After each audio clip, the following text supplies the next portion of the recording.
What's happening between South Africa and African countries right now, especially in the wake of xenophobia, is not pretty. This is bordering hate, and the repercussions will not be good. Take, for example, Mozambique. Mozambique is looking at closing its borders to South African registered trucks along that route. This is the route that South African trucks use on a daily, and they move goods worth 500 million rands. That's not small money. That's a direct hit to the economy of South Africa. And it's very sad to see what started small has escalated to this level. And truth be told, no country can stand on its own. Not even US, the greatest economies, one of the greatest economies in the world. Not even China. We all need each other. And now Nigeria has responded in its own way, and they're saying, fine, you want our people out of your country? That is not a problem, but the cost will be on you. The bill will be on you. And they're actually not even talking.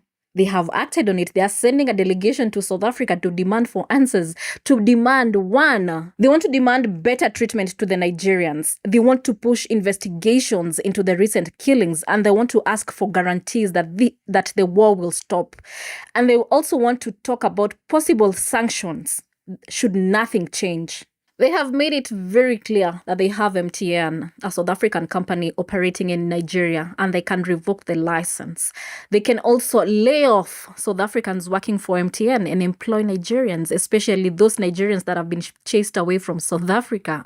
So this is not a joke to South Africa. This is not. The Minister of Communication of the federal government to revoke the DSTV, which is also a South African company that is cutting away millions of dollars, even abusing, resorting to practices that will not even be accepted in South Africa. I don't want this Senate to be shedding tears, to sympathize with those who have died. We didn't come here to shed tears, and I'm not going to shed tears. If you hit me, I hit you. I think it is appropriate in diplomacy. It's an economic struggle.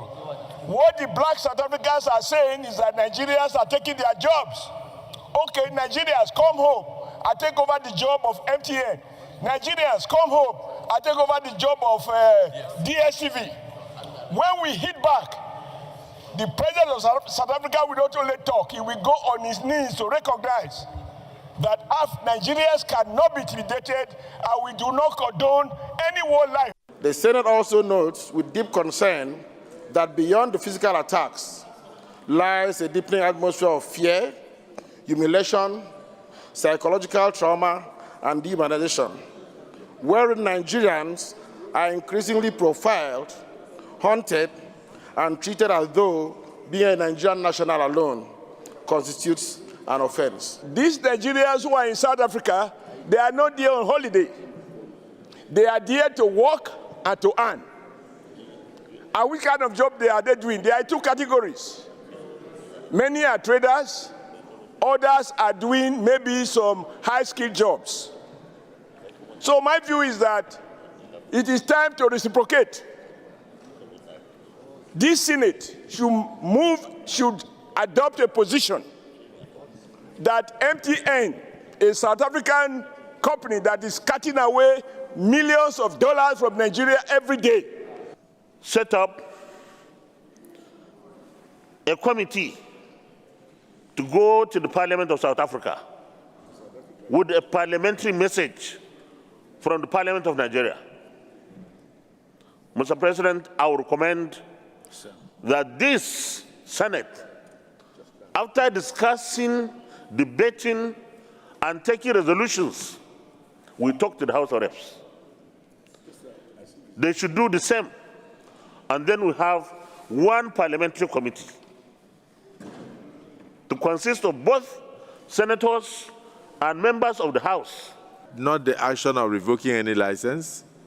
We are not going to touch any business of South Africa, and we won't touch the business of any country.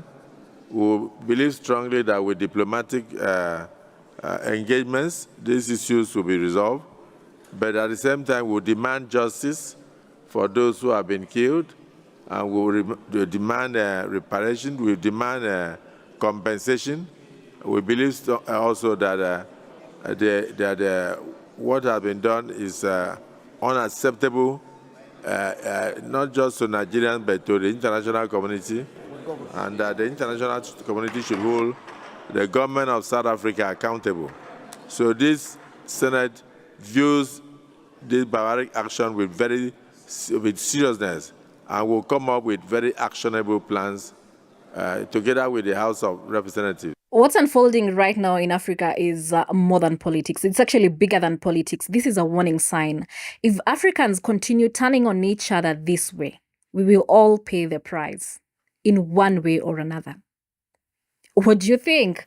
I'd love to read your comment about this. Let me know in the comments section. I'll be waiting. My name is Wangari Njuguna, and this has been ADNC. Kindly subscribe to my YouTube channel, Wangari Njuguna. Also, download our app and sign up today for the latest news right at your fingertips. I'll be waiting to read your comment. I'll see you in the next one. Kwaheri.